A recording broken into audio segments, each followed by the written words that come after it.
Hey everyone, my name is Whitney. I'm a registered nurse, and in today's video we're going to talk about making mistakes, getting past them, and how to grow to be a bigger, better, badder, smarter nurse. So let's just hop straight into it. Nobody likes to make mistakes. It sucks so bad to know that you fell short, you overlooked something, you missed something. Especially if you're a person who strives to always do the right thing, be on time, be right, get the good grades and all those types of things. But of course, you're gonna fall short sometimes. It's only human. The biggest thing though is learning how to not only just not beat yourself up, being able to move forward, and then but most importantly, how to make sure you don't make that same mistake again. So let's just go ahead and kind of walk through that formula, what that looks like. So my first step is one, not beating myself up. And part of not beating myself up is knowing this does not make you less of a person, less of a nurse. It doesn't make you less of who you are because you made a mistake. And the next thing is 99.9% of the time, well, for me in my case, 100% of the time, nobody died. If you could even check that box off, just knowing that nobody died, first of all, nobody got hurt, nobody was injured, that's like 95% of your worries already behind you right there. And if somebody did die or was hurt, I'm sure some wonderful, great, even more experienced YouTuber out there has better advice than me on that, because I'm going to tell you something. I'm going to tell you what I know, and I'm going to for sure tell you what I don't know.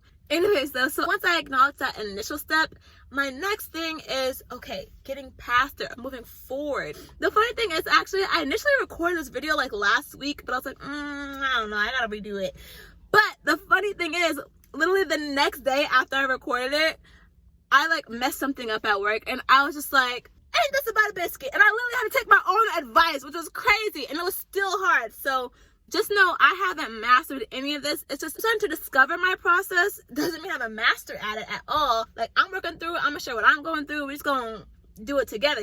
But anyways, the next step in my process is moving along. And if you mess up at 8 o'clock a.m. and your shift started at 7 o'clock a.m. and you're working 7 to 7, you got 11 more hours to take care of these people. You can't just be lingering and dwelling inside of that, because a lot of times for me, I know when I mess up, there's this huge pit in my stomach, my head is all fogged, my mind is all anxious, it's hard for me to think straight, hard for me to prioritize, hard for me to just go about my day efficiently. So literally my next thing is okay, Whitney, yeah, we messed up, but guess what?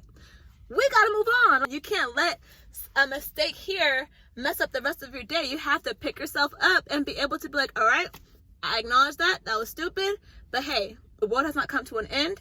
Nobody died. We are getting it figured out, and we move.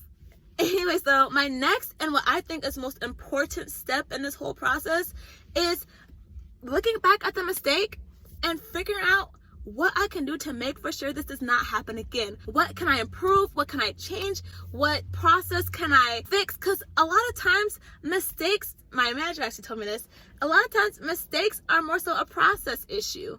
Or I think that's what she said. But basically, if there's a flaw in the process of whether that's communication, of whether that's delegation, basically when there's flaws in our system, holes where mistakes can leak through, we have to figure out, okay, what's wrong with our system or what's wrong with our process so we could tighten that up or knit that hole or stitch that patch. So what I figured is really analyze, first of all, what went wrong?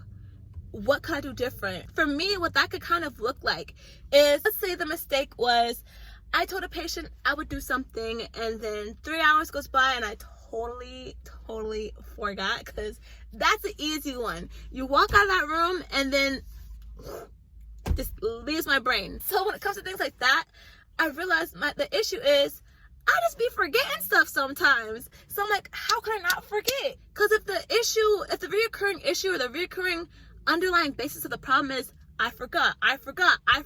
One thing I do is with my nice handy dandy Apple Watch, I'll just literally be hey Siri, set alarm for 30 minutes. And it turns out to be really helpful for those moments when I truly intend on doing this for this patient, this person in this time frame or in that time period.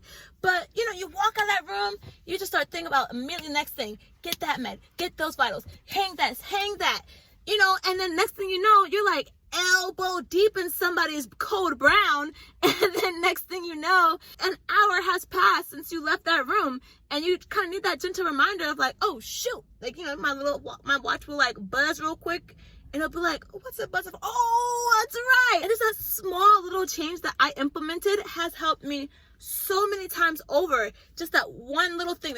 I could literally name at least 15 times that I've done that and have remembered something that I normally would have forgot.